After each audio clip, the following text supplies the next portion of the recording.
In this video, I'm going to introduce you to a useful tool that every admin should have in their macOS management toolset, the Intelligent Hub, hubcli. First, I'll give you an overview of hubcli and what it is and what it can do. Then, I'll show you the commands available in hubcli, as well as how to learn about its capabilities and get help. And finally, I'll walk you through a few simple use cases for hubcli and discuss how you can leverage the tool in Workspace ONE UEM. First, a quick overview on hubcli. hubcli is a command line tool built into Workspace ONE Intelligent Hub for macOS. It is a client-side automation app that gives you command line access to perform a limited set of configuration, API, and notification actions. The tool can be found in User, Local, Bin, hubcli, or you can simply type hubcli at the command line. The app also constrains any configurations and actions only to the individual device where hubcli runs. If you are new to hubcli, the tool helps you discover and learn what options are available through a built-in help menu. To start, simply enter hubcli or User, Local, Bin, hubcli at the command line.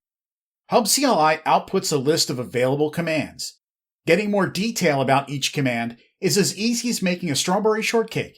Instead of needing cake, strawberries, and whipped cream, you simply need to type hubcli, the command, and -- help. That will generate a list of all available flags and options for the specified command. So, what commands are available with hubcli? Let's take a look.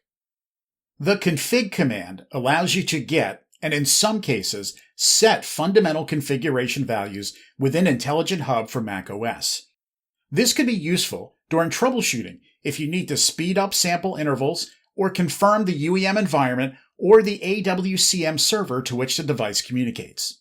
The notify command allows you to create custom persistent notifications to the end user. These notifications show up in the macOS Notification Center and persist until the user dismisses them. You can customize the notifications to be simple informational notices with a close button, or make it more sophisticated with action buttons and additional text. The sync command triggers the Intelligent Hub to sync status and samples related to Intelligent Hub functionality with the Workspace ONE console. The samples include information about internal apps, products, device state for compliance, and others. The logs command allows you to collect hub diagnostics and send them to the UEM console. The logs will appear in the UEM console in the Device Details view under the Attachments, Documents tab. The logs command is a useful troubleshooting tool. Tech support personnel can trigger the command and upload the logs for later review or escalation to the next support tier. The profiles command allows you to return a list of all assigned profiles, or you can use the command to install specific profiles on a device. You can use this command as part of a larger software installation action where you need to install optional profiles after the software is installed. The restart device command does exactly what it says. The command sends a restart command to a specific device. You also have the option to rebuild the kernel cache on the device during the restart. Now keep in mind, this command will need to run as root, so you'll need to use sudo and have a root password to run the command on macOS devices. The sensors command allows the user to perform certain sensor operations, such as listing all sensors or triggering a sensor. This command comes in handy if an admin wants to get the status of a particular sensor without waiting for the next device check-in cycle. Finally, the MDM command allows admins to trigger custom commands for OS updates on macOS devices. There are quite a number of options with this command, such as which product version to update to, how the update should be managed, as well as setting the priority of the update. The MDM command provides a great deal of flexibility, especially when combined in a script with other hubcli commands, such as notify. Now let's take a moment to look at a couple examples of how you might use the hubcli in your environment. Starting on the left, this first example uses the notify command to inform the user that an application called bbedit has been successfully installed on their device. Now you might use this command in a post-install script for an internal application. The command also customizes the notification window with a button that allows users to launch the app. Let's dig into this one for a moment. "-T is a required flag that sets the title for the notification window, while the "-I sets the informative text in the window. That would be the message that you're communicating to the end user. The "-B creates an action button that executes a bash script when clicked by the user.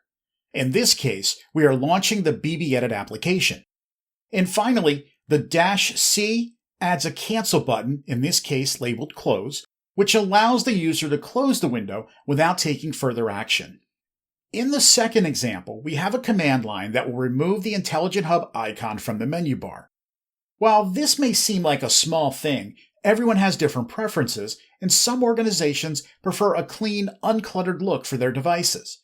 In this command, you are using the "-set flag to configure the menu bar icon. This final example is using the MDM command to trigger an OS update on a macOS device. Now, there are many options and combinations available for this command. I would suggest you study the help text thoroughly before using the MDM command. In this example, the "-OS updates queues an OS update for a device. "-product version identifies the version of macOS to update to, and "-install action specifies the install action to be used for the update. In this example, the install action being used is install later, which comes with an additional option to set the maximum number of deferrals a user is allowed before the update is forced on the device. You'll see in this example that we have set the max user deferrals flag to 3. The Hub CLI offers some great options for scripting and automation with macOS devices.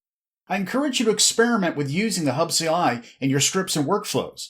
Don't forget, the Hub CLI help text is available for any of the commands mentioned in this video. Just type Hub CLI, the command, and --help.